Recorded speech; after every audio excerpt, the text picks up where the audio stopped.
السلام علیکم اسٹوڈینٹس، کیسے ہیں آپ سب؟ امید کرتے ہوں آپ سب لوگ ٹھیک ہوں گے، خیریت سے ہوں گے۔ آج ہم سبق کی مشق کریں گے۔ غزوات نبوی سبق ہے ہمارے پاس اور اس کی مشق جو ہے وہ ہم حل کریں گے۔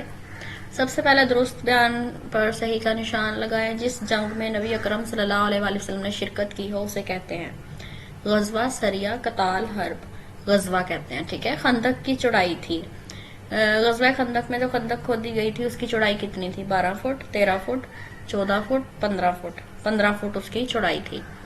غزوہ بدر میں اسلامی لشکر کی تعداد تھی 312، 313 313 اس کی تعداد تھی، ٹھیک ہے۔ اس کے بعد ہے نبی اکرم صلی اللہ علیہ وآلہ وسلم نے درے پر مقرر فرمایا 50 تیر اندازوں کو، 60 تیر اندازوں کو، 70 تیر اندازوں کو، 80 تیر اندازوں کو، تو 50 تیر اندازوں کو مقرر فرمایا۔ غزوہ خندق میں خندق کھودنے کا مشورہ کس نے دیا تھا؟ حضرت عمر فاروق، حضرت سلمان فارسی، حضرت مصعب بن عمیر، حضرت عبد الرحمن بن عوف۔ تو حضرت سلمان فارسی رضی اللہ تعالیٰ عنہ نے خندق کھودنے کا مشورہ دیا۔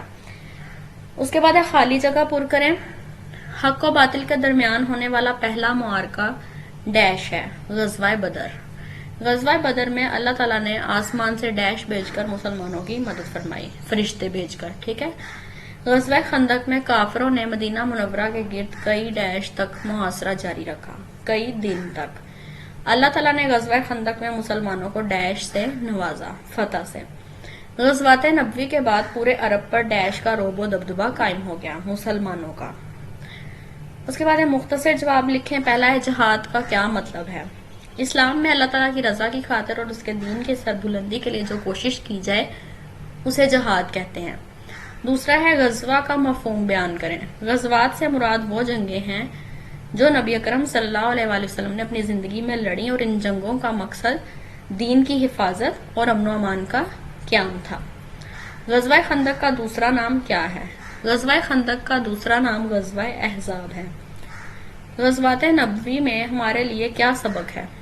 غزوات نبوی میں ہمارے لیے ایک اہم سبق ہے کہ فتح و شکست کا انحصار تعداد پر نہیں بلکہ ایمانی جذبے پر ہے۔ اللہ تعالیٰ اخلاص کے ساتھ حق پر قائم رہنے والوں کی ہمیشہ مدد کرتا ہے، انہیں کبھی تنہا نہیں چھوڑتا۔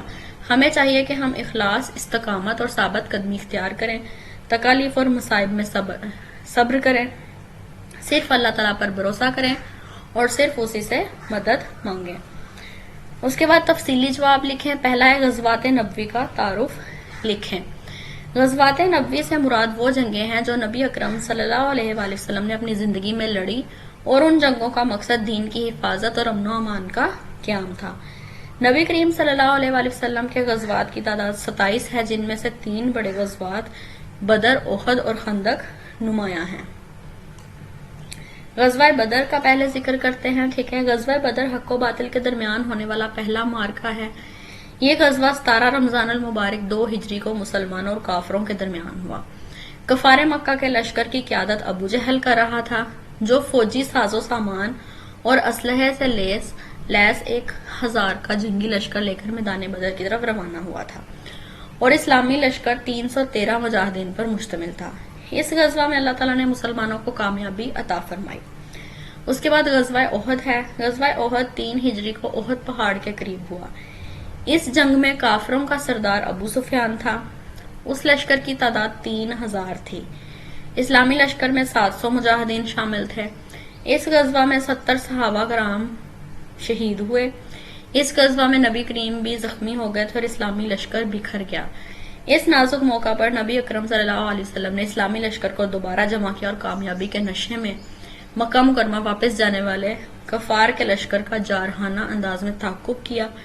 کفار مکہ کو جب یہ خبر ملی کہ اسلامی فوج ان کے تعاقب میں آ رہی ہے تو انہوں نے مسلمانوں کے غیظ و غضب سے بچنے کے لیے مقابلہ کرنے کے بجائے راہ فرار اختیار کی اور واپس مکہ آ کر دم لیا۔ اس کے بعد ہے غزوہ خندق۔ غزوہ خندق 5 ہجری میں ہوا۔ قریش مکہ نے مسلمانوں پر حملہ کرنے کی تیاری شروع کی۔ اس خبر کی اطلاع ملتے ہی نبی اکرم صلی اللہ علیہ وآلہ وسلم نے حضرت سلمان فارسی کے مشورے سے مدینہ منورہ کے گرد خندق کھودی۔ جب ابو سفیان نے 10,000 کے لشکر کے ساتھ مدینہ منورہ پر حملہ کیا تو وہ خندق دیکھ کر حیران اور پریشان رہ گیا۔